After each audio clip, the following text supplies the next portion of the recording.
자, 오늘 이 시간에는 우리가 예수님 안에 거하면서 우리 안에 일어나는 놀라운 일들 중에 하나를 여러분과 같이 나누려고 합니다. 그것은 여러분의 과거의 아픈 상처를 치유받는 것입니다.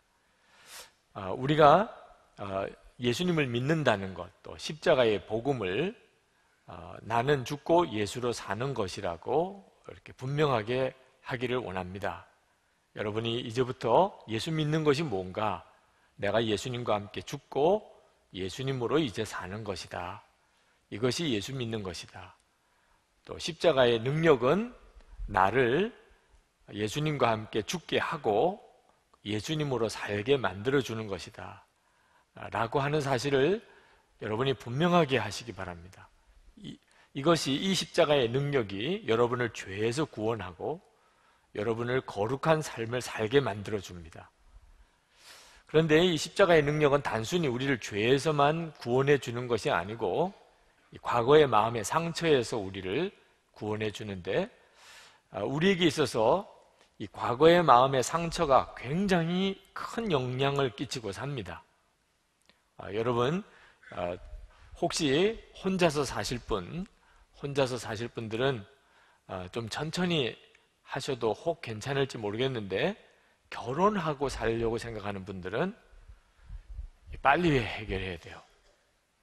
여러분 결혼하겠다고 하시는 분들은 여러분이 마음의 상처를 해결받지 않은 상태에서 결혼하고 나면, 그러면 여러분이 사랑하는 사람을 다 아프게 만듭니다. 여러분이 누구를 사랑하면 사랑할수록 그 사람에게 여러분 안에 있는 상처가 그 사랑을 통해서 흘러가요. 그러니까 아내에게, 남편에게, 아이들에게, 여러분이 정말 사랑하는 사람이 되면 그 사람에게 그대로 그 상처가 갑니다. 그러니 사랑하기가 겁이 날 정도예요. 여러분이 다 결혼 정년기지요? 네.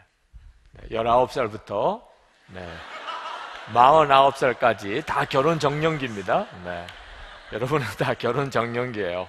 네. 늦은 사람 없어요. 정년기입니다. 지금 딱 좋은 때예요. 너무 이른 사람도 없어요. 지금이 딱 좋은 때예요. 네. 하여튼 여러분은 다 결혼 정년기인데, 이제 주님이 여러분에게 이렇게 누군가를 마음에 딱 꽂히게 해주면 이제 결혼하는 거죠. 네. 그런데 빨리 여러분의 마음의 상처를 치유받아야 합니다. 여러분이 혼자 있을 때는 여러분의 마음의 상처가 얼마나 심각한 건지를 잘 모를 수도 있어요. 여러분이 혼자 있을 때는 본인이 상당히 고통을 당하고 있으면서도 그것이 그렇게 강하게 드러나지 않습니다. 그러나 사랑하는 사람들이 생기면 여러분도 굉장히 힘들어지고 그 사람도 힘들어지게 됩니다. 저는 살아오면서 착각한 것 중에 하나가, 인생은 생각대로 되는 건 줄 알았어요. 내가 이렇게 가야 되겠다 그러면 그렇게 가질 줄로 알았어요, 어릴 때는. 그래서 너 커서 뭐 될래? 그러면 대통령 되겠다고 그러면 그 아이는 진짜 자기가 대통령 될 줄로 알아요. 어른들은 전혀 안 믿지만, 나는 장군이 될 거예요, 나는 야구 선수가 될 거예요. 아이들은 그냥 생각나는 대로 자기가 보고 좋은 대로 하죠. 그죠? 엄마가 돈을 많이 안 줘서 뭘 못 사 먹은 애들은 이제 슈퍼마켓 주인이 되겠어요. 그게 훨씬 좋아 보이니까. 하여튼 아이들은 그저 생각나는 대로 이야기를 합니다. 그러나 그 생각하는 대로 사라지는 사람은 없어요. 여러분이 시험 공부할 때도 다 시험 준비 이렇게 해서 잘 하고 싶지요. 그러나 실제로는 전혀 안 됩니다. 그죠? 시험 보기 전날 그 다음번 시험을 위해서 쉴 생각을 하게 돼요. 어차피 이번 시험은 망쳤고, 시험 보기 전날 이미 딱 결론이 나죠. 체력이라도 좀 갖춰야 되겠다 이렇게 생각대로 안 되잖아요. 여러분 결혼도 생각대로 안 됩니다. 결혼도 여러분이 정말 좋아하는 사람하고 결혼하게 되지를 않습니다. 그게 심각한 문제죠. 여러분이 진짜 좋아하는 사람하고 결혼을 해야 하는데 그게 안 돼요. 그럼 누구하고 결혼하냐? 결혼하자고 말한 그 사람하고 결혼하게 돼요. 그 둘이 이게 연결되기가 쉽지 않습니다. 정말 좋아하는 사람에게는 결혼하자는 말을 못해요. 이상하게 가슴이 떨리고, 정말 좋아하는 사람 앞에 가면 말이 안 나와요. 여러분이 누가 여러분하고 만났는데 말을 좀 버벅거린다든지 자꾸 물건을 떨어뜨린다든지 그러면 나 좋아하나 이렇게 생각하면 돼요. 이 사람이 나 좋아하나 왜 이러나. 딴 사람하고 이야기할 때는 잘 이야기하면서도 내 앞에서 이야기할 때는 자꾸 뭔가 말이 어눌하면 그 사람이 좀 문제가 많거나 이렇게 생각하지 말고 나를 좋아하나 봐 이렇게 생각하면 의외로 이렇게 보는 눈이 열릴 수도 있어요. 안타까운 사실이긴 하지만 그렇습니다. 누가 나한테 결혼해달라고 이야기한 사람하고 보통 결혼합니다. 그냥. 좋아하는 사람은 다 놓치고 어느 날 누가 결혼해달라고 나에게 이야기한 사람에게 보통 결혼하게 돼요. 그러니까 생각대로 안 됩니다. 결혼해서 이렇게 살아가는 것도. 그럼 어떻게 사람이 인생이 바뀌나? 자기 마음에 따라 달라지는 거예요. 인생이 내 마음 상태에 따라서. 이 마음하고 생각하고가 다릅니다. 내 마음은 정말 나도 이해를 못해요. 여러분은 여러분의 마음 이해합니까?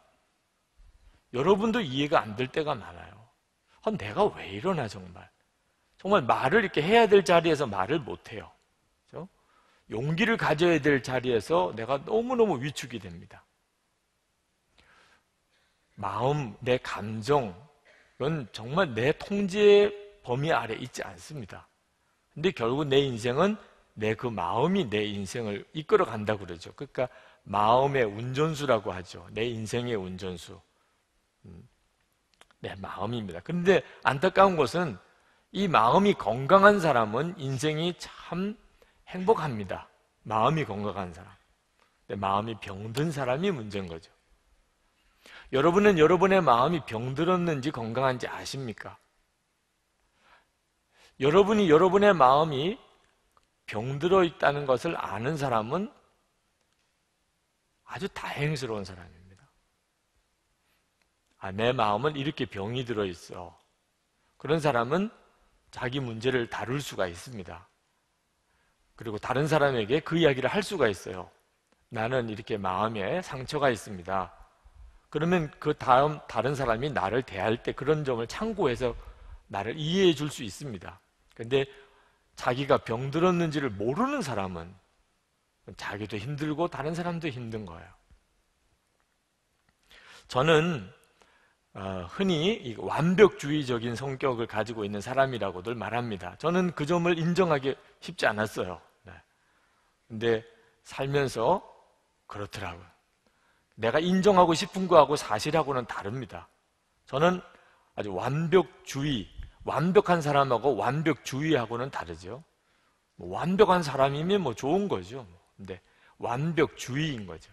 완벽해야 된다는 강박관념이 있는 거예요, 마음에. 저는 뭘 잘못하는 것에 대한 두려움이 있어요.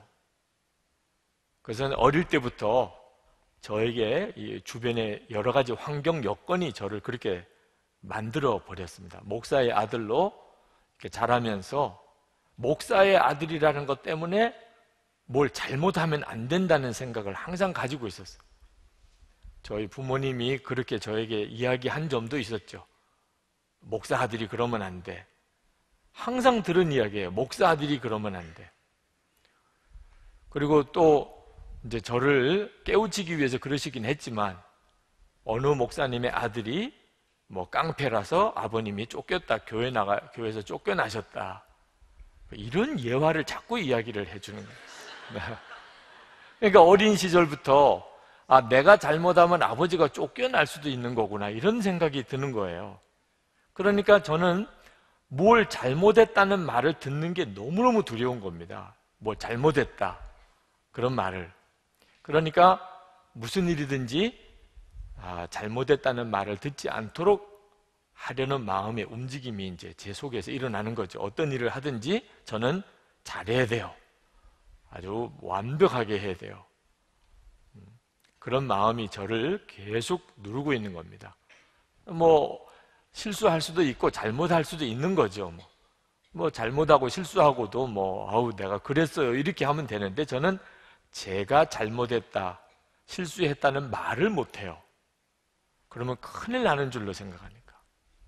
그래서 제 속에 있는 마음의 병 중에 하나가 뭘 잘못하고 난 다음에 제가 잘못했습니다라는 말을 잘 못했어요. 그건 정말 문제가 심각한 거죠. 근데 그건 두려움 때문이었어요. 내가 잘못한 것을 인정하면 나는 큰일 나. 그러니까 어릴 때부터 제 마음속에 자꾸 심겨진 거예요. 잘못한 것을 인정하는 것은 두렵은 것이니까요. 물론 그렇게 하니까 주변 사람들이 보기에는 굉장히 착하고 모범생이죠. 뭐든지 하여튼 열심히 하고 잘하려고 그러고, 그리고 뭘 잘못하는 일은 가능하면 피하고 하지 말라는 거는 안 하고, 이렇게 하니까 다 세상에 이렇게 착한 애도 다 있네, 이런 이야기를 들었어요.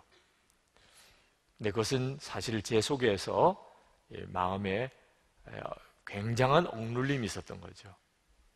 여러분 중에도 그런 사람이 있을지 모르겠고, 또 앞으로 여러분이 아이를 낳았을 때 여러분의 아이가 그런 성격인 아이가 만약에 있다면 매사에 빈틈이 없고 하여튼 빗나가는 거 없고, 그러니까 저는 어릴 때 애어른이라는 말을 들었어요. 얘는 애어른이야. 속에 무슨 영감이 들어앉아 있나, 이렇게. 영감이 들어앉아 있는 게 아니고 상처가 들어앉아 있는 거죠. 네. 만약에 이런 아이를 본다면 이 아이가 뭔가 상처가 있구나, 눌림이 있구나, 표현하면 안 되고, 저는 음식을 먹어도 맛있다, 맛없다라는 말을 하면 안 되는 줄 알았어요. 목사 아들은 그런 말 하면 안 돼. 밥 먹을 때 주는 대로 먹어야지. 다 맛있는 거지. 그래서 그렇게 철저하게 훈련을 받았어요. 그래서 저는 음식은 맛 있다, 맛 없다라는 생각을 머릿속에서 지워버리려고 했어요. 준 거는 다 맛있는 거야. 그리고 더 달라, 덜어 달라, 이런 말도 하면 안 돼요. 주는 대로 먹어야지. 주는 대로. 저희 부모님이 어릴 때 저를 신방 데려갈 때 항상 미리 사전에 교육을 시키는 겁니다. 주는 대로 먹어야 돼. 거기에서 더 달라고 하면 안 돼. 그리고 항상 너 앞에 있는 반찬만 먹어야 돼. 멀리 있는 거 먹으려고 하지 마. 혹시 거기에 고기 반찬이 멀리 있더라도 그런 거 자꾸 젓갈 가면 그 교인이 힘들어해. 그러니까 앞에 콩나물 있으면 그날은 운명이 콩나물인 거야. 네. 앞에 김치면 그날은 김치만 먹는 거야. 네. 너가 그렇게 할 거면 신방을 데려가고, 아니면 너는 집에 혼자 있어야 돼. 그리고 혼자 있는 게 싫으니까 신방을 따라가면 이제 밥을 이제 예배드리고 난 다음에, 그리고 교인집에서 이제 식사 준비를 이렇게 하잖아요. 그럼 저는 정말 제 앞에 있는 반찬만 보고 먹는 거예요. 너무너무 칭찬을 받아서 세상에 어떻게 이런 애가 다 있냐, 내가. 네. 엄청 칭찬을 받았지만 속에서는 정말 제대로 먹지도 못하고 온 거예요, 그날. 저는 그것이 아주 몸에 배어버렸어요. 근데 결혼하고 난 다음에 문제가 생겼어요. 이 마음의 상처는요, 혼자 있을 때는 잘 몰라요. 결혼을 했습니다. 제 아내는 음식을 만드는 것에 대해서 굉장히 재주도 있고 또 그런 걸 좋아해요. 이제 결혼을 해서 음식을 이렇게 준비를 했는데 저는 정말 너무너무 성실하게 잘 먹었어요. 제가 잘하는 방법은 절대로 말을 안 하는 거예요. 그리고 열심히 밥을 먹는 거죠. 근데 제 아내 눈에 보기에는 대단히 화가 난 어떤 한 남자가 꾸역꾸역 밥을 먹고 있는 겁니다. 제 아내에게는 이해가 안 되는 거예요. 뭘 한번 먹었으면 맛이 있는지 맛이 없는지를 표현을 하는 거예요. 너무 맛있다.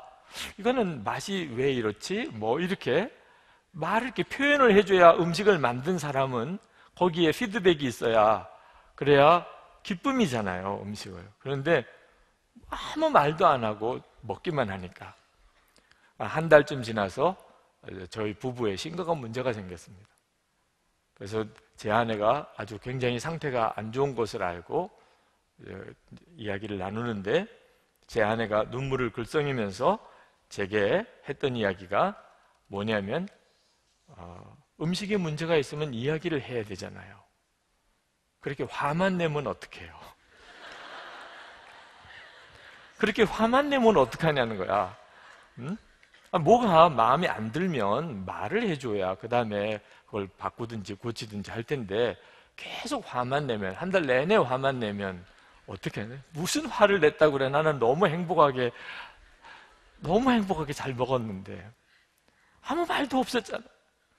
제 아내에게 있어서는 아무 말도 없는 것은 화가 난 거죠. 여러분들의 마음은요, 어떤 형태로든지 마음에 상처가 있게 되어 있습니다.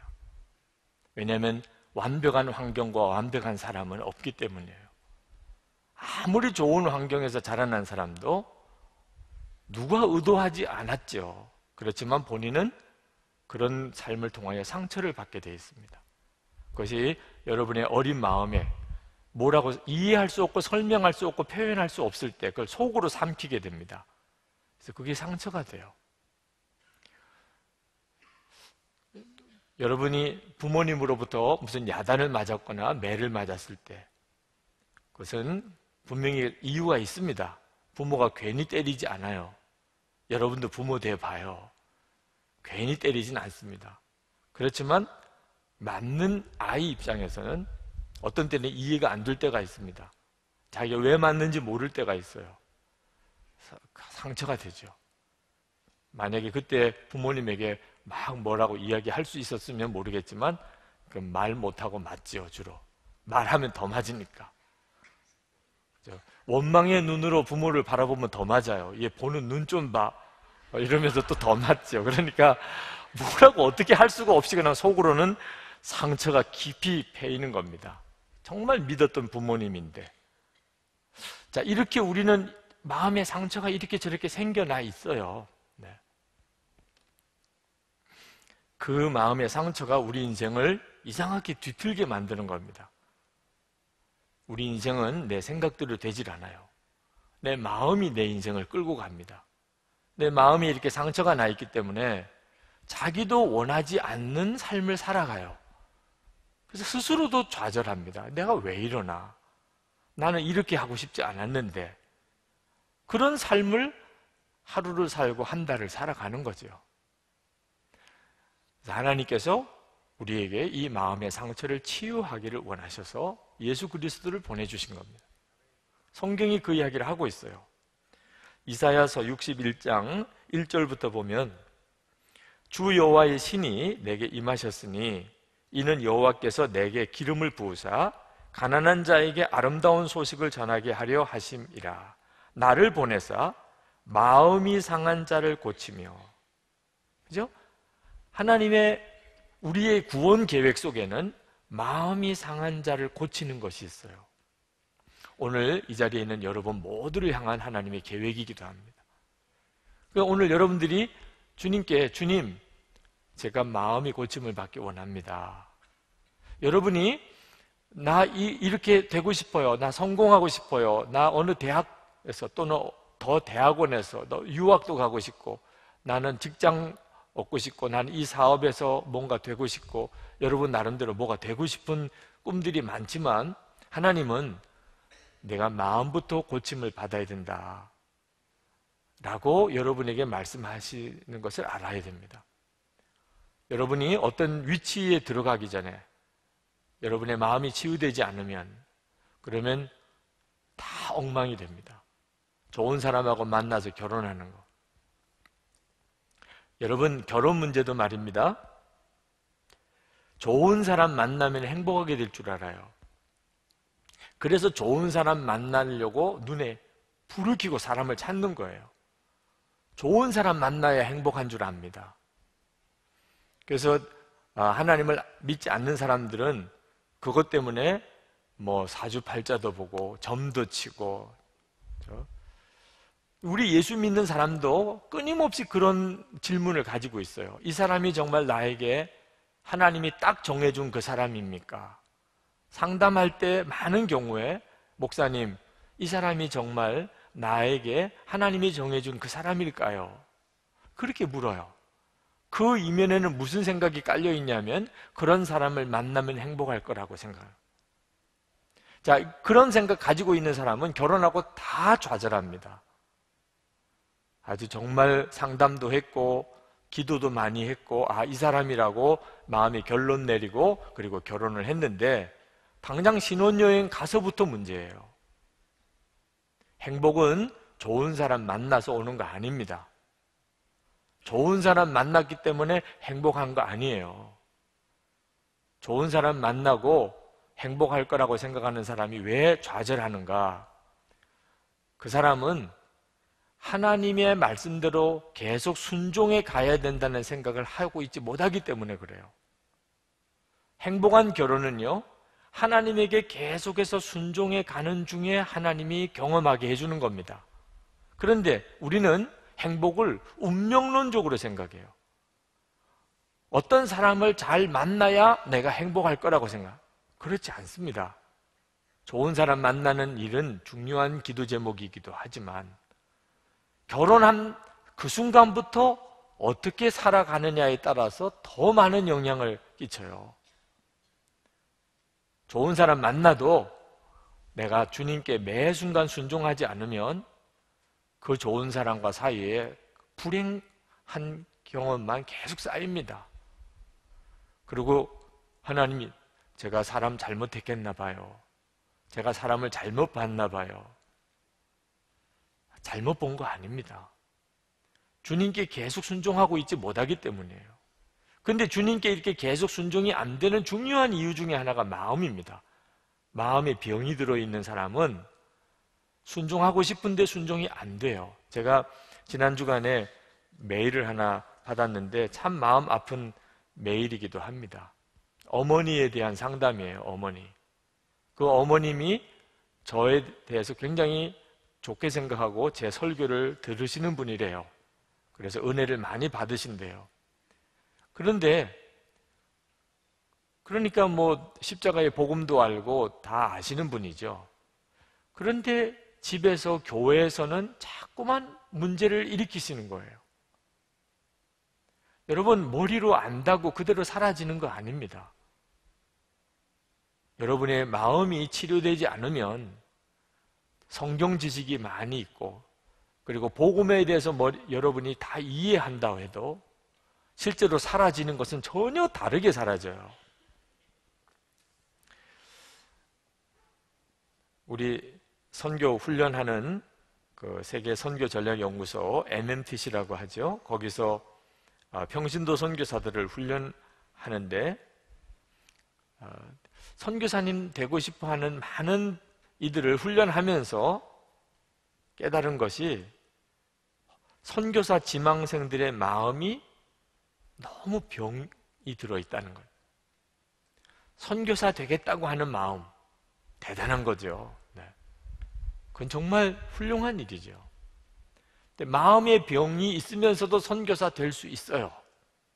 하나님을 위해서 어느 민족을 위해서 나를 다 드릴 수 있어요. 마음이 병이 있는 상태에서도. 자, 이런 경우에 선교사님을 보내놓고 보니까 그 선교사님 가서 너무너무 문제를 많이 일으키는 겁니다. 그 현지인들에게 상처를 깊이 심어주는 거예요. 차라리 선교사로 안 갔으면 좋았을 뻔. 그래서 이 선교사 훈련소에서 우리 선교사 지망생들의 이 마음을 고치는 일을 해야 되겠다. 그래서 선교사 훈련 과정 중에 이 내적 치유라고 하는 시간을 가지게도 됐습니다. 여러분, 여러분이 십자가의 복음을 머리로 알고 있고 여러분이 선교사로 헌신할 만큼 그렇게 주님을 위해서 충성스러운 사람이라도 마음의 병은 다른 문제라는 겁니다. 목사님도 또 뭐 장로님도 또 아주 믿음이 좋은 뭐 또래직이나 또는 셀장 다 마음의 상처가 있을 수 있습니다. 여러분도 그렇고 서로를 그렇게 이해할 필요가 있어요. 그래서 혹시 여러분 중에 누가 조금 잘 이해가 안 되는 언행을 하는 사람이 있다면 이 친구가 마음에 상처가 있을지 모르겠다. 하고 생각하고 그 친구를 위해서 그렇게 중보해 줄 필요도 있습니다. 우선은 자기 자신이 이 문제를 해결받아야죠. 네. 저는 처음에 이 마음에 상처가 있다는 것을 인정하는 것을 굉장히 싫었어요. 뭐 상처가 있기는 뭐가 있어. 물론 나도 뭐 성격적으로 조금 독특한 점도 있고 하지만 내 마음에 무슨 상처가 있다는 것, 그런 것을 받아들이는 것, 인정하는 것이 솔직히 좀 싫었습니다. 이 시간에 여러분 중에도 그런 분이 있을지 모르겠어요. 여러분 교제하다가 느낍니다. 그죠? 그냥 얼굴만 볼 때는 몰라요. 마음에 상처가 있는지 전혀 모릅니다. 마음의 상처가 그래서 힘든 거예요. 차라리 몸이 아픈 것처럼 어디가 아프면 말이에요, 본인도 알고 다른 사람도 알고 그래서 치료도 받게 해주거나 또는 어떤 장애가 있으면 또 그 사람을 옆에서 도와주기도 할 수 있죠. 근데 마음의 상처는 전혀 눈에 보이지 않습니다. 그래서 어려움을 겪어요. 당황하게 됩니다. 근데 이제 교제하다가 조금 마음에 뭐가 문제가 있구나, 좀 뭔가 마음의 상처를 한번 살펴볼 필요가 있겠구나, 이런 생각이 본인에게 드는 게 아니고 교제하는 상대방에게 드는 거예요. 그래서 자기야 우리 마음에 상처가 있는지 한번 목사님께 한번 상담 좀 해보자. 그럼 진짜 화나요. 뭐가 상처가 있다고 그래? 자기가 마음에 상처가 있는 것을 한번 진지하게 알아보고 싶고 그것을 한번 점검해보고 싶은 생각을 처음부터 갖기가 참 어렵습니다.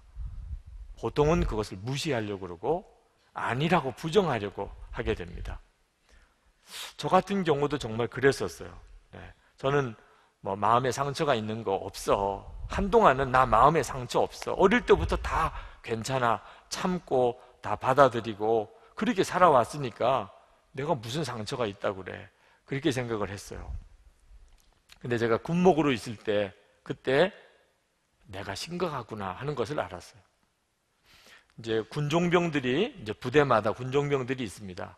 그때 제가 근무하던 부대의 군종병들이 전체가 한 30명 가까이 군종병들이 있습니다. 그 중에서 한 15명 정도는 이제 토요일마다 이제 연대 교회에 와서 이제 군종 훈련을 받고 그리고 이제 대대로 돌아가서 주일 예배도 섬기는 일을 했는데, 근데 군종병들에게 저는 참 잘해주고 싶었어요. 그죠? 이제 사병으로 교회를 섬기는 일을 하니까 군목보다도 훨씬 어렵습니다. 그래서 모이면 이렇게 돼지 불고기라도 해서 식사라도 좀 제대로 하게 하고 그 라면만 이렇게 끓여 먹고 하는 거 너무너무 마음이 아프더라고. 그래서 가능하면 라면 같은 거 먹지 말고 조금 입에 잘 안 맞아도 이제 식당에서 주는 그런 군인들에게 주는 밥, 보통 군인들이 싫어해요. 네. 그거 안 먹고 라면 먹는 거 더 좋아해요. 근데 그 라면 오래 먹으면 건강을 잃어버리게 되거든. 그래서 라면 같은 거 가능하면 먹지 말고 내무반에 내려가서 식사 시간대에 맞춰서 식사하라. 근데 항상 돌아보면 또 라면을 먹은 거예요. 그래서 이제 그런 게 다 마음이 안타까워요. 근데 어느 날 군종병들이 저를 굉장히 무서워한다는 것을 느꼈어요. 저는 너무 잘해주고 싶은데 그 군종병들이 저를 너무 무서워하는 겁니다. 무슨 보고를 이렇게 하는데 말을 막 더듬고 떨어요. 그래서 나는 제대로 좀 이야기를 해봐라. 무슨 문제가 있냐. 근데 제대로 이야기를 합니다. 이러면서 떨어요. 그래서 얘가 뭐가 문제가 어디가 아픈가. 근데 그 연대군종이 지나가고 대대군종이 와서 또 보고하는데 얘도 떨어요. 너희들 왜 그러냐? 어디가 안 좋으냐? 이 군종병들이 나를 너무 어렵게 생각하는 거예요. 근데 그때 제 마음에 딱 스치듯이 내가 문제가 있는 건가? 저는 그때까지만 해도 그 군종병들이 문제인 줄 알았어요. 어떻게 이렇게 좀 띠란 친구들만 다 모였을까? 좀 제대로 일하는 친구들이 좀 모이면 좋을 텐데 하나같이 이렇게 다 제대로 뭘 못 해내네, 이렇게 생각을 했단 말입니다. 그러다가 그 순간에 갑자기 마음에 내가 이 친구들한테 뭘 잘못하는 거 아니야? 너무 힘들게 하는 거 아니야? 마음으로. 그러면서 제가 가만히 저를 이렇게 돌아본 거예요. 오늘 여러분들과 같이 나눴던 제 어린 때부터의 쭉 저를 이렇게 돌아본 겁니다. 결혼하고 제 아내와 겪었던 일, 뭐 여러 가지를 돌아보니까 나도 내 마음은 군종병들에게 잘해주고 싶은 마음이 있지만 실제로 표현되는 것은 그렇지 않을 수도 있구나. 보통 그렇죠. 여러분들이 가지고 있는 여러분의 마음대로 받아주기를 상대방에게 강요하잖아요. 내 마음은 그게 아니었단 말이야, 그러죠. 근데 그건 중요한 게 아니고 상대방이 그걸 어떻게 받느냐가 중요한 겁니다. 상대방이. 그때 군종병들에게 보면서 내가 심각하게 문제가 있구나. 내가 이 친구들에게 굉장히 힘들게 하고 있는 존재구나. 그때 제가 하나님 앞에 저 자신에 대해서 비로소 돌아보는 마음을 가지게 됐어요. 하나님, 제가 많이 마음에 병이 들어있는 사람입니다. 제가 고침을 받을 필요가 있겠습니다. 저하고 같이 일하는 사람들이 행복하지 않다면 그러면 제가 문제가 있는 거죠. 저는 요즘도 우리 부목사님과 전도사님들 얼굴을 이렇게 봐요. 네. 행복한지 안 한지. 네. 저는 저희 교회 와서도 한번 충격받은 일이 있습니다. 전에도 이야기했지만 엘리베이터 타려고 이렇게 가다가 분명히 누가 앞에 와 있었어요. 이렇게. 근데 엘리베이터 타러 가보니까 없어졌어요. 누가 제가 오는 걸 보고 목사님하고 같이 엘리베이터 탄다. 이건 뭐 거의 끔찍한 일이라고 생각을 한 어느 분이 금방 계단으로 그냥 가버렸어요. 차라리 걸어가는 게 낫지, 이렇게 생각을 한 분. 제가 이렇게 저희 목사님, 전도사님들에게 이렇게 반응을 내가 받는다는 것은 나에게 문제가 있었구나.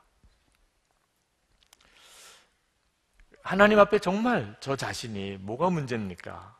왜 다른 사람들이 저에 대해서 이런 느낌을 갖는 것입니까? 그리고 하나님 앞에 제 마음을 치료해 달라고 해요. 제 아주 어린 시절부터. 그 어른들은 의도적으로 제 마음에 무슨 상처를 주고 싶어서 그랬겠어요? 네, 그분들을 용서하고 또 그때 제가 눌렸던 마음을 주님 안에서 또 주님이 치료해 주시기를 구하고, 그래서 내적 치유에 대해서 굉장히 많은 관심을 가지게 됐죠.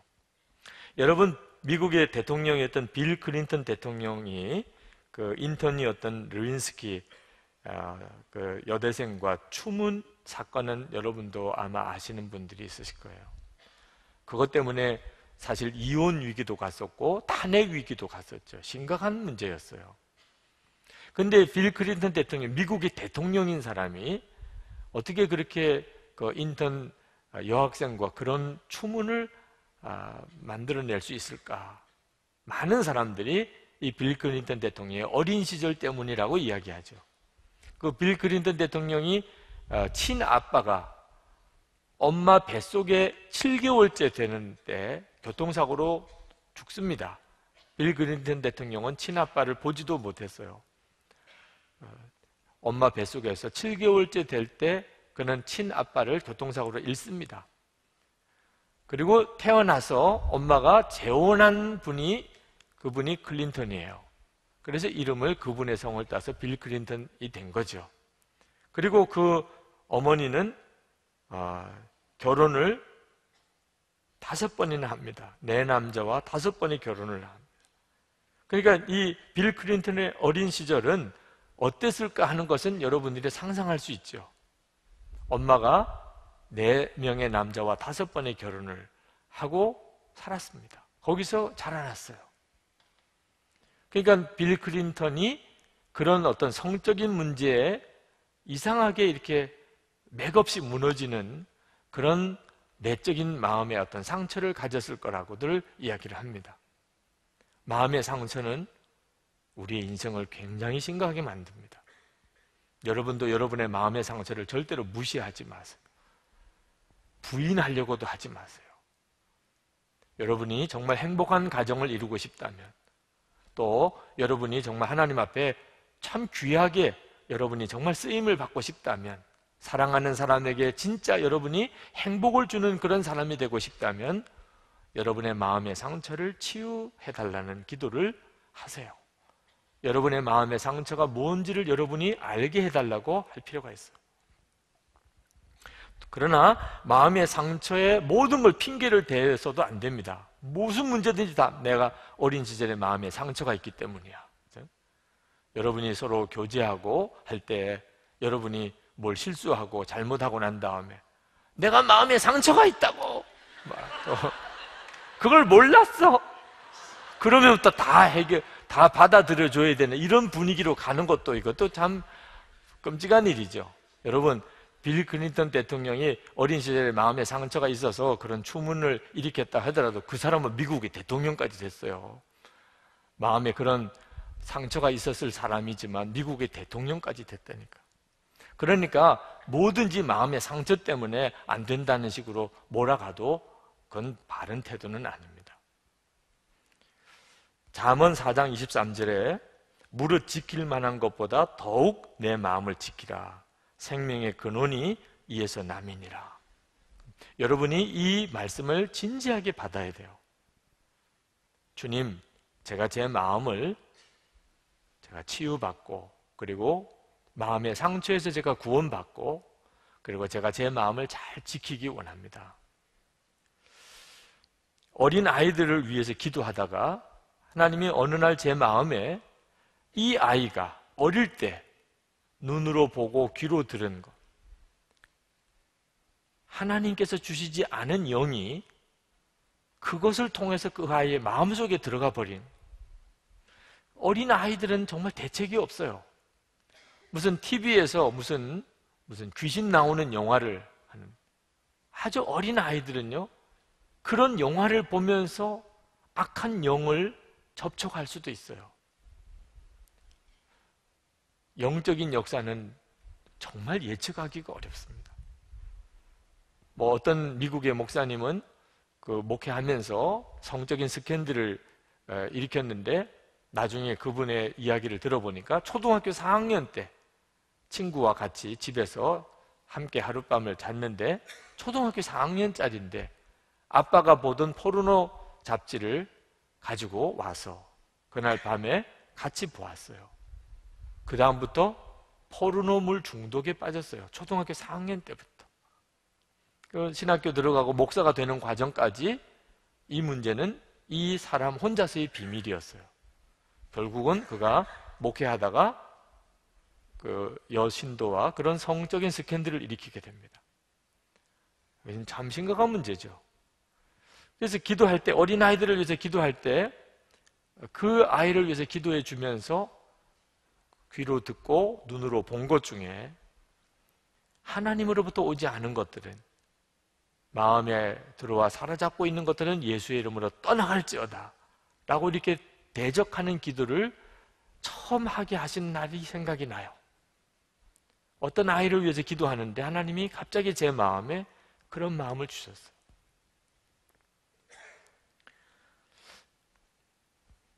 여러분 안에도 어린 시절부터 지금까지 여러분의 눈으로 보고 귀로 들은 것 중에 어떤 영이 여러분 안에 들어와서 여러분의 마음을 사로잡고 있는, 아주 여러분 속에 진을 치고 있는 거예요.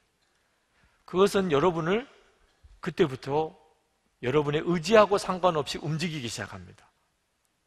지금 여러분 중에 음란물에 사로잡힌 사람들 꽤 많을 거예요. 여러분 스스로가 통제가 안 됩니다. 이렇게 예배를 잘 멀쩡하게 드려도 통제가 안 돼요. 여러분 교제하는 사람들 중에 벌써 성적인 관계로 인해서 벌써 그 정도를 넘어선 분들이 있을 거예요. 교회 다 멀쩡히 나와요. 교회 봉사도 잘해요. 그런데 이성 교제하는 동안에 성적인 문제에 대해서 결혼하지 않았는데도 성관계를 서로 요구하고 그것을 들어주고, 이런 문제는요 다 마음의 깊은 병과 관련이 있어요. 여러분, 그것은 서로 사랑하니까 아닙니다. 여러분이 그런 분이 있다면 그 문제는 정말 주님 앞에 여러분의 마음의 깊은 곳까지 내어놓고 다룸을 받아야 돼요. 하나님이 여러분에게 허락하신 성은 굉장한 큰 축복이지만 영적으로 금방 미혹받을 수 있어요. 주님 앞에 그 문제를 내놓아야 돼요. 왜 이런 문제가 내게 일어나고 있는 건지, 어디서부터 이런 문제가 시작이 된 건지. 그런 일이 시작이 된 첫 번째가 어디선가 있습니다. 그때 여러분 안에 여러분이 의도하지 않았던 어떤 것들이 여러분을 사로잡고 있습니다. 여러분, 부모에 대한 원망, 부모님과의 관계의 상처 많을 겁니다. 여러분, 그것도 역시 부모님과의 문제라기보다는 여러분 안에 있는 마음의 상처와의 문제예요. 여러분 안에 상처가 계속 문제를 일으키고 있는 겁니다. 우리 주님은 여러분의 그 마음의 상처를 치유하기 원하세요. 치유받을 수 있다는 뜻이죠. 여러분에게 있어서 성공에 대해서 집착하는 사람, 그죠? 하여튼 성공할 거야, 이런 야망에 불타는 친구들도 있죠. 네. 역시 하나님 앞에 여러분의 마음에 진정한 동기가 어디서부터 문제가 생기는 건지를 점검해야 합니다. 거짓말하는 사람들이 있어요. 거의 사기꾼 수준에. 근데 본인이 그냥 거의 자동적으로 그렇게 돼요. 자기의 진짜 삶은 전혀 다른데 사람들에게 자기를 소개하기는 완전히 다르게 소개를 합니다. 완벽하게 속이는 거죠. 도박에 대한 병을 가지고 있는 사람이 있습니다. 네. 집에 가보니까 딴 사람 핸드폰이 와 있는 거예요. 네. 뭐 본인은 거의 훔친다고 생각 안 하고 그냥 위치만 이동한 것. 네. 위치만 이렇게 이동해 놓은 것. 자기 지갑에 이렇게 넣어 놓은 것. 하여튼 이런 식으로 그냥 손이 가는 거예요. 다른 사람의 물건에 대해서 손이 가는. 교육자들 중에도 그런 사람이 있었어요. 그건 그 사람 속에 뭔가 특별히 문제가 있습니다. 마음에.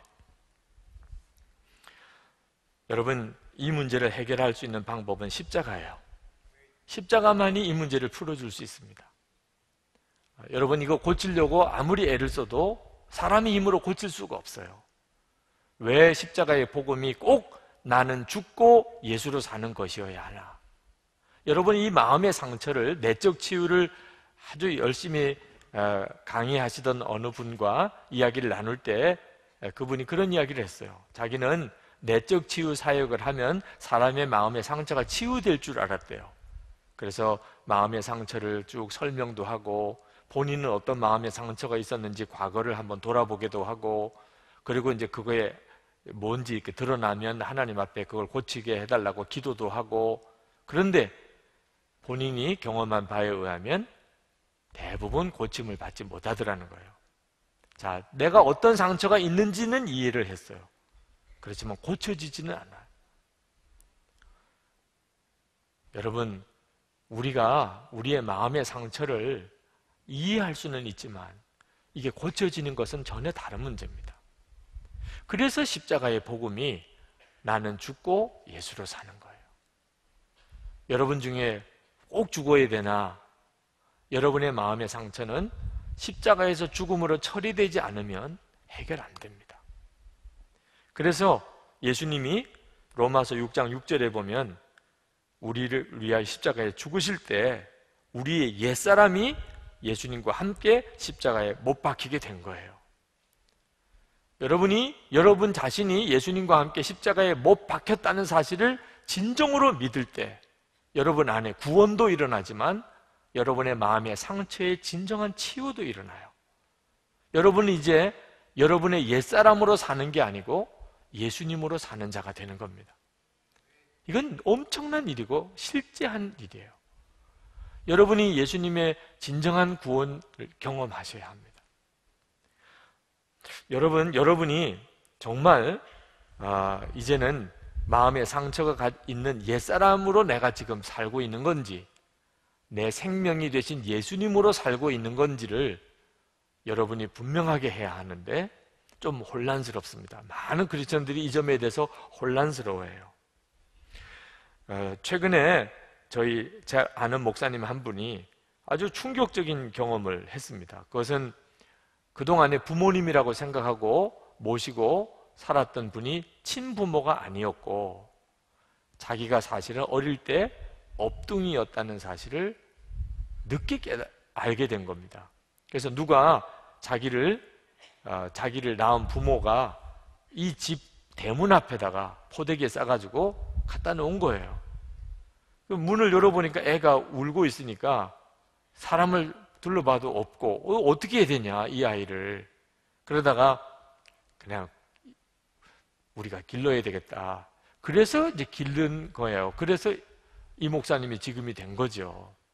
근데 어느 날 이 목사님이 아무래도 자기 자신에 대해서 여러 가지로 좀 그동안에 좀 마음에 의구심이 드는 것들이 있었고, 그래서 이제 친척분 한 분에게 찾아가서 다 안다, 솔직히 말해, 이렇게 했더니 그분이 갑자기 뭐 이왕 알았으니까 이러면서 이제 이야기를 꺼내더라는 거예요. 그러면서 그냥 너무 충격적인, 뭐 이미 다 알았겠지만 이러면서 이제 이야기를 하는데 자기는 친부모님이 따로 있다는 거죠. 그래서 그 친부모를 이제 역추적을 해서 찾았어요. 그 부모님은 이혼하시고 아버지, 어머니 따로 계시고 뭐 하여튼 자기에게 이제 다른 동생들이 또 있다는 것도 알게 되고, 이 목사님이 50이 넘어서 충격이 얼마나 큰지, 그동안에 부모님이라고 생각했던 분은 친부모가 아니고 자기에게는 다른 친부모가 있다는 걸 알게 되면서 이건 지금 내 성이 뭐야 도대체, 내가 지금 이게 전씨야 김씨야, 스스로 막 혼란에 빠지는 거죠. 자, 여러분 같으면 이런 경우에 여러분은 어느 편이어야 한다고 생각합니까? 낳아준 부모 편입니까? 아니면 길러준 부모 편이어야 합니까? 참 쉽지 않은 문제죠. 근데 이런 문제를 지금 우리가 그대로 겪고 있어요. 여러분은 다 입양된 사람입니다. 여러분 입양된 사람의 그 사람이 가지고 있는 고민을 한번 생각해 보세요. 여러분이 입양되었다고 한번 상상해 보세요.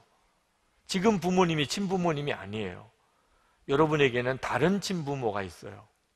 그걸 지금 알게 되었어요. 그러면 여러분들은 그 혼란을 어떻게 감당하시겠어요? 우리는 예수님을 믿게 될 때 하나님 아버지에게 입양된 사람들입니다. 하나님 아버지에게. 여러분은 다 입양된 사람이에요, 영적으로. 여러분은 본래 옛사람이 있어요, 여러분의 옛사람. 근데 여러분이 예수 그리스도 안에서 이제는 새 생명을 얻어서 하나님의 자녀가 되었습니다. 두 가지예요, 여러분에게. 여러분의 옛사람과 예수님 안에서의 새 사람. 근데 여러분 지금 솔직히 어느 쪽이 진짜 여러분 같아요? 여러분의 옛사람, 마음의 상처투성이, 그 옛사람, 예수님 안에서의 새 사람. 여러분 중에 상당히 많은 사람이 이 옛사람이 여러분일 거라고 여전히 생각하고 있는 거예요. 여러분 자신이 여전히 이 십자가에서 죽은 옛사람이 여러분일 거라고 생각하고 있어요. 예수님 안에서의 새 사람이 나라고 하는 믿음을 가지고 있지 못하다. 이 사람이 바로 치유가 안 된 사람이에요. 마음의 상처에서 여전히 묶여있는 사람입니다. 어느 장로님 아들을 입양을 했는데, 그런데 목사님 모시고 그 생일날 예배를 드렸습니다. 워낙 그 교회에서 뭐 유력한 장로님이시니까 그 아이 생일에 목사님이 가셨죠. 또 입양을 했기 때문에 특별한 또 의미가 있었어요. 그래서 목사님이 가서 이제 생일상 차려놓고, 그리고 이제 간절히 예배드리고 이제 감사 기도를 드렸는데, 기도 드리고 눈을 떠보니까 그 차려놓은 상 중에 아주 맛있는 과자가 없어졌어요.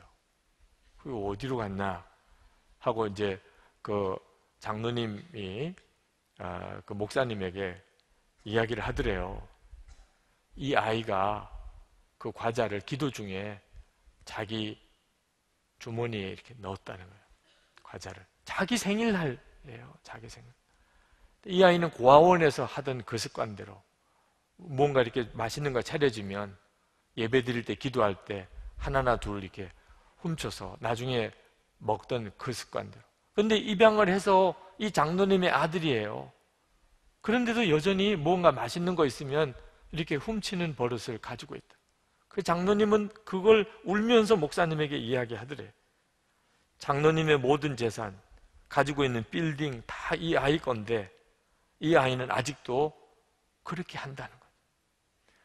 여러분, 우리도 이런 모습으로 살 때가 있어요. 우리는 하나님의 자녀예요.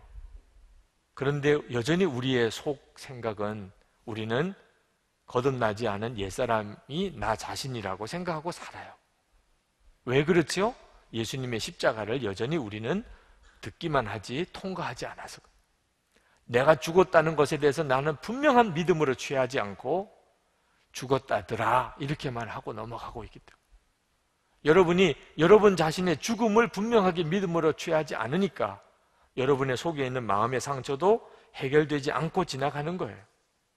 여러분 잘 알다시피 손양원 목사님이 안재선이라고 하는 청년을 입양했지요. 그 안재선은 동인 동신 손양원 목사님의 두 아들을 죽인 원수입니다. 근데 손양원 목사님이 하나님이 원수도 사랑하라고 그랬으니 그 안재선이라고 하는 아들 죽인 살인자를, 원수를 아들 삼았습니다. 자, 이 안재선이라는 사람의 입장에서 한번 생각해 봅시다. 그 믿어져요? 아니, 자기를 양자 삼았다고 하고 사형수에서 자기를 건져내서 손양원 목사님 집에서 이제 사는 거예요. 근데 자기는 이 손 목사님의 두 아들을 죽인 사람이에요. 손양원 목사님은 자기 보고 아들이라고 그러는데 이게 아들이라고 믿어야 돼요. 나는 이 집의 원수라고 생각해야 돼요. 그 안재선이라는 사람의 마음에 헷갈리는 거죠, 자기 신분에 대해서. 그러나 이 안재선이 나는 이 집의 두 아들을 죽인 그런 살인자였지만, 그러나 나는 이 집의 지금은 아들이야. 나는 손양원 목사님의 아들이야 라고 마음에 믿어야 그도 구원받고 그 가정도 기쁨이 넘치는 거예요. 지금 이 문제는 꼭 우리들의 문제예요. 여러분은 지금 어떤 믿음을 가지고 있나요? 여러분이 예수님 안에 거하는 일이 필요한 이유입니다. 우리는 아주 심각한 그런 믿음의 싸움을 싸우고 있습니다. 우리는 하나님 앞에 입양된 사람입니다. 성령님께서 우리가 하나님의 아들이라고 계속해서 말씀해주고 있어요. 너는 하나님의 아들이야. 너는 하나님의 아들이야. 우리가 어떻게 태도를 취하느냐에 따라서 우리 인생은 확 달라집니다. 여러분이 만약에 고아원에서 입양된 아이 입장이라고 생각해 보세요. 나는 이 집의 아들 아니야. 이 사람 우리 아빠 아니야. 그럴 수도 있는 거죠. 그러나 나는 전에는 부모 이름 고아였지만 이제는 이분이 내 아버지야. 나는 이 집의 아들이야. 이렇게 취할 수도 있는 거예요. 안재선이라는 사람이 나는 이 집의 두 아들을 죽인 원수야. 아니야, 나는 손양원 목사님의 아들이야. 그것은 그의 믿음에 따라 다른 거죠. 본인이 어떤 믿음을 갖느냐에 따라 인생은 달라지는 겁니다. 이건 지금 여러분이 할 일이에요. 예수님 안에 거하라고 하는 건 뭡니까? 그러면 주님이 우리 안에 거하시겠다는 거예요. 여러분이 이제 진짜 예수님과 함께 여러분이 죽었다는 사실을 진심으로 받아야 돼요. 그건 여러분의 노래가 돼야 돼요. 마치 고아원에서 입양된 아이가 이제는 이분이 내 아버지야. 나는 이 집의 아들이야. 라고 믿음으로 취해야 되잖아요, 처음에는. 나중에 그것이 자기에게 자연스러운 것이 되기 전에 먼저는 믿음으로 취해야 되죠. 안재선이라는 사람이 사실은 원수였는데 이 집의 아들이라. 이 두 가지를 어떻게 동시에 취할 수 있어요? 그러나 그가 자기가 이 집의 아들이라는 것을 믿음으로 취할 때 비로소 놀라운 삶의 새 삶을 살게 되죠. 여러분의 마음의 상처는 주님의 십자가로만 해결됩니다. 그리고 그것은 놀라운 인생을 바꾸는 거예요. 주님 앞에서 여러분 자신을, 여러분의 옛사람을 정직하게 보여달라고 할 필요가 있습니다. 그리고 반드시 여러분이 취할 것은 여러분의 죽음, 옛사람의 죽음을 취하는 거예요. 그것은 십자가의 능력과 영광입니다. 그러면 여러분 안에 여러분 스스로가 놀라운 경험을 하게 됩니다. 기적이 일어나요. 세상이 다 바뀌는 기적이 일어납니다. 예수님으로 사는 거죠. 이 시간에 기도합시다. 고린도후서 5장 17절에 누구든지 그리스도 안에 있으면 새로운 피조물이라 이전 것은 지나갔으니 보라 새 것이 되었도다 했습니다. 오늘 이렇게 한 번의 설교에 모든 문제를 다 해결할 수 없겠지만, 그러나 하나님은 여러분에게 여러분의 삶의 진짜 문제를 해결할 말씀을 주셨습니다. 이제는 여러분이 믿음으로 반응하기 원합니다. 여러분이 취해야 합니다. 여러분이 이제 진짜 알아야 돼요. 나는 내 상처투성이의 옛사람으로 살아갈 건지, 예수님이 생명이신 새로운 피조물로 살아갈 건지 여러분이 이 시간에 결단하세요. 주여, 예수님과 함께 제 죽음을 제가 받아들이겠습니다. 주님과 함께 저 아무개는 죽었습니다. 예수 그리스도 안에만 있기를 원합니다. 주님 제 안에 계시고 예수님의 생명으로 새로운 피조물로 제가 살아가게 하소서. 이제는 사람들에게 상처 주는 자가 아니고 사람들에게 기쁨을 부어주고 행복을 부어주는 자가 되기를 원합니다. 주님의 은혜의 통로로 쓰임받기 원합니다. 기도합시다. 은혜와 사랑이